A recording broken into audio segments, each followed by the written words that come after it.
All right, let's talk about this. Fucking fuckosaurus fuck.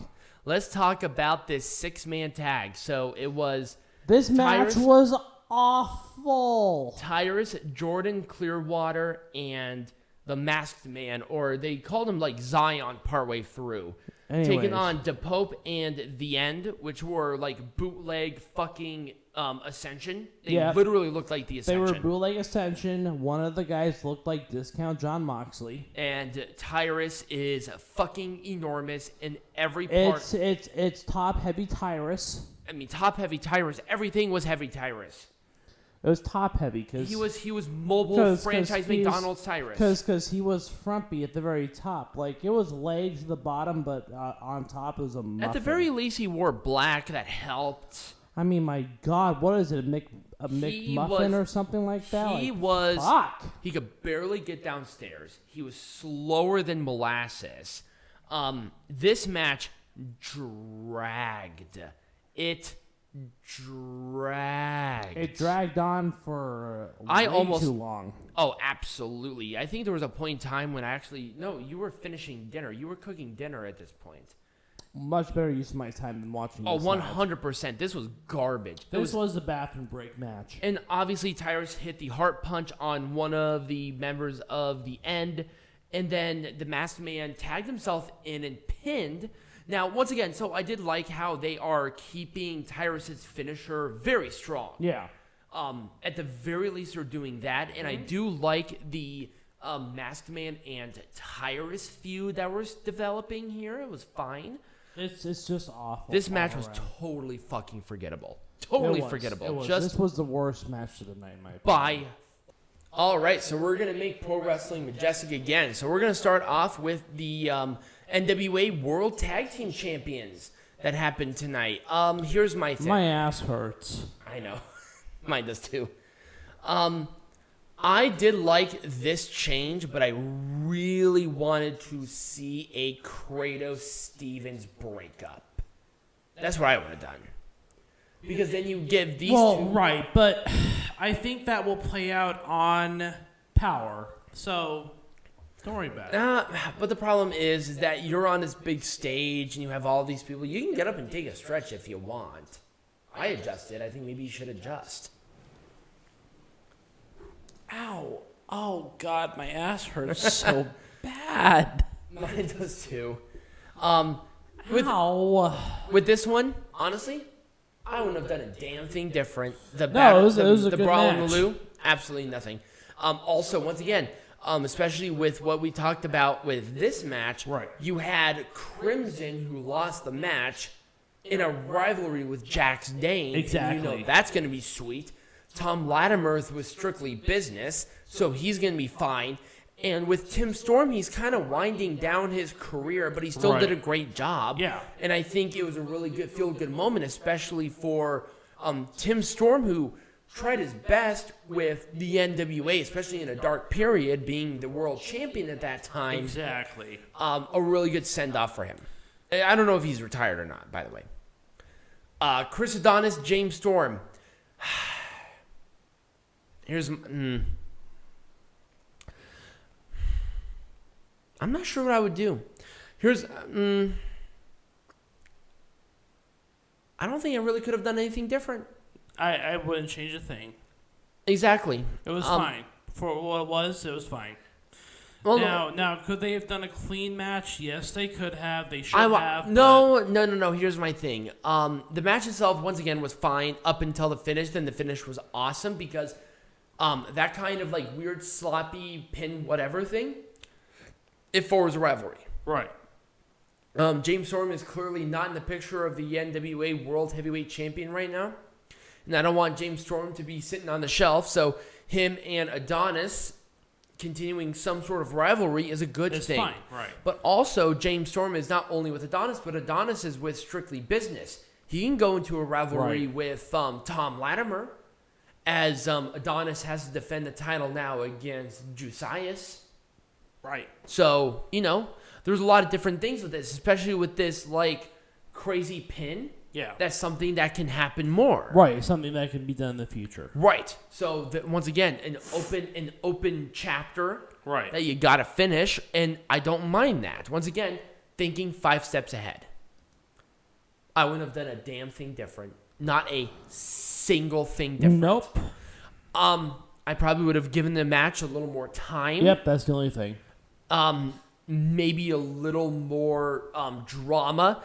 Maybe something so razor close. Maybe even a false finish. Yeah? Where Adonis did something sneaky and rolled up Trevor Murdoch, where he won, and then Murdoch got and then Corgan came out and did that, and then that's where the fight started with Adonis and Corgan. That would have been cool. Mm-hmm. There would have been a lot of better ways to do the ending than they did, but you know what? The right person won. Yes. 100%. And now Aldis is going to do something that I think it said Adonis. Nick Aldis. Mickie James and Kylie Ray. I wouldn't have done the match. Yeah. I feel like this match was totally useless. It was useless. You could have ignored it. I ignored it. And I felt fine. I should have ignored it, but I'm sorry. I don't like it when things are stupid, especially when it comes to a big pay-per-view. No. It doesn't make sense. Mickie James, if they were going to do this match, this should have happened on Empower. There was no reason for this at all. None. But the only thing that really saved this was the Deonna Purrazzo attack. Oh, yes. That is legitimately it. But, hindsight's 2020. Mickie James maybe should have chosen a different opponent. A couple of other matches that should have happened that could have been better that I just didn't have pictures for. The 6-man tag, I would have totally put on something different, not this. Yeah, the 6-man tag was full of shit. It was full of shit. It was total garbage. I would have put that on this pay-per-view. I would have taken that time and separated it out into some better matches. Yep. Maybe that world title match could have been a 30-minute, awesome match. A 30-minute classic. Right. Time limit draw, 5 more minutes. Are you kidding me? Everybody in that building would have lost their damn minds. Right. That would have been sweet. Yeah. So, would have done something totally different than that. The Ric Flair segment, maybe drawn a little too much, but, it's Ric Flair. It's Ric Flair. I liked some of the little stories that they had. A lot of people really liked it, so great. The Kamille Chelsea Green match. I would have done a different contender, especially where they were. But Kamille winning was totally fine. It was fine. It was a right call overall. Yep. Let's go to Empower. Let's talk about the Women's Invitational Cup. I'm going to be totally honest. I'm putting my foot down on it. Tootie Lynn should have won. If you were going to want to build a star, especially where they were, even if she lost her women's title match, it would have been a much better story than Chelsea Green winning, who's already established. She didn't have to win this, but she did. Right. I probably wanted. That's what I would have done. I would have had the hometown girl win. Yeah. Face off, assign her to a full deal because she did really good. Mm-hmm. And then I disagree with you on that. But okay, well, elaborate then. Well, I don't think she was that good. There was just... We didn't know anything about her until she fucking debuted. You want someone who can draw viewers, and Chelsea Green can draw viewership. I hate this was a strategic move on NWA's part to draw attention to the fact that Chelsea Green was on the pay-per-view. Not some noob. Here's my thing. Obviously, it was sold out both nights. Yeah. And people were not going to pay for the women's world title match on the 73rd. No. It was there. Right. But with the pop that I saw from Lynn, with the family there would have been a really good story there. But here's the thing. Maybe, but I just didn't know who she was. I didn't really care. I guess. I probably would have chosen, I don't know. I would have done, Debbie Malenko or something. instead of Chelsea Green. Somebody who's established and also like, oh my God, this is another big payday where we could have maybe told the story a little bit better there. Right. But, maybe they just didn't know how good Chelsea or how good Debbie was going to be. Maybe exceeded their expectations. I wouldn't have done anything different. This was awesome. Layla Hirsch was okay. I don't think she was ready for this. Layla Hirsch won a very high profile match to get this opportunity. And then, once again, you had Kamille on AEW doing that. And then I thought they had a good build-up, so honestly. And then also the match itself was very good. They needed Kamille to face somebody else outside of the roster because I think they're trying to build that roster back. Mm-hmm. So if Layla Hirsch had to be the quote-unquote sacrificial lamb for Empower, I think it was the right call. I wouldn't have done anything different. All right. Given that. Right. I wouldn't have done a damn thing different. Why the fuck would you? Not a single damn thing. And that's not because, we've been doing this for a while. Just because this match was awesome. Yeah. Especially with the attitudes. And also they built it really well. So they did. Especially on Impact. I love the attitudes. That made this match more than anything. Absolutely. Oh, women's tag. I wouldn't have done anything different. I thought they had a really nice mix of different teams. Yep. They had a really good pacing of everything involved in this. And I thought the right girls won. It really establishes a good precedent for the titles going forward. Especially for the NWA women's roster. It was NWA women who won. Right. And I'm excited to see where this goes. And at the end of the day, especially with an introduction with a new belt, that's what you want. Right. You want that excitement.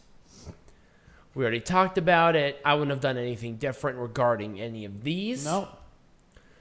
I know you don't want to talk about it, but the triple threat match. It has to be on the card somewhere. What would you have done? Fuck this shit. Well, number one, this Diamante was the one that really made this horrible. I'm sorry. It was her and the ref. The ref was not good. I would have chosen a different ref. Yeah. And I would have done maybe a little gimmick here where Diamante may have attacked from behind and had a surprise. Right. Or maybe take somebody out of... Because who cares about Diamante? Right. Or take somebody out of the Women's Invitational Cup. Or maybe bring in somebody else from AEW. How about Thunder Rosa? Right. Have Thunder Rosa face these girls. That would have been a good match. Anybody else but Diamante. Diamante was out of place. She was sloppy. Yeah. She's never been good. I would have rather had Ivelisse. Right. Ivelisse isn't even on the roster. I would rather had her. Yeah. Or maybe Kira Hogan in this. She would have been fine. Kira Hogan was great during the show. But I mean, Kylie Ray, she's okay, but she cannot carry the match. No. I felt like that Kylie Ray was being asked to carry this match, and it was just not good. Right. And Chick Tormenta, the problem is with Chick Tormenta is that this is a totally new style. Chick Tormenta was fine, but once again, it's a totally different style than what it is here in America. So she was not leading. Kylie Ray was leading. Right. I'm not sure if it's just because she's on and off, but it was just not her position. It just wasn't. Bring in somebody else for this instead of Diamante. You have a ton of women that would have been perfect for this role. Right. Rihu would have been great for this. That would have been a really fun little match. I forgot about that. Nyla Rose would have been a great spot for this. Oh, yeah. I think Nyla Rose has that snap and intensity that would have really incorporated, because that's really what was missing here. It was felt too careful. Yeah. Somebody a little more confident. Emi Sakura, an established veteran. That would have been a really nice integration there. Or how about a Stardom girl? Mm-hmm. That would have been really nice, especially because Bushiroad, who owns NJPW, owns Stardom, and Stardom will have exhibition matches at the next show, which will be next week on our show, by the way. And speak of the devil, I think maybe we should talk about that. I think we should. So next week, what are we, because we're pretty much at the end here of our show, what are we going to discuss? Well, of course, we got wrestling. Of course, we got heckling, but... With 3 pay-per-views? Well, it's 2. It's 3. One of them is just a 2-night show. I don't consider that Oh my God. 3 pay-per-views. It's 3 pay-per-views. The 3 shows are 3 pay-per-views. They're not, but we'll do a shorter heckling and a shorter wrestling. Right. But I'd consider the NJPW show to be just one show. Right, depending on how many matches and how long they're going to be. Anyway, we have both nights of Wrestle Grand Slam. We got Grand Slam. We got AEW. It's just going to be a tremendous. It's going to be a great week, especially with following this. It's like, how are you going to compete with that? So I'm really excited. So if you did enjoy the video, remember to like this video, subscribe to the channel wherever you're listening this on, either on YouTube, Stitcher, podcasts, anywhere you're watching it. Go ahead and do that. Share it with your friends and become a patron where you can get cool exclusive stuff. And we're going to be releasing merch here soon, hopefully at some point in time until I can get to it. But as always, be majestic.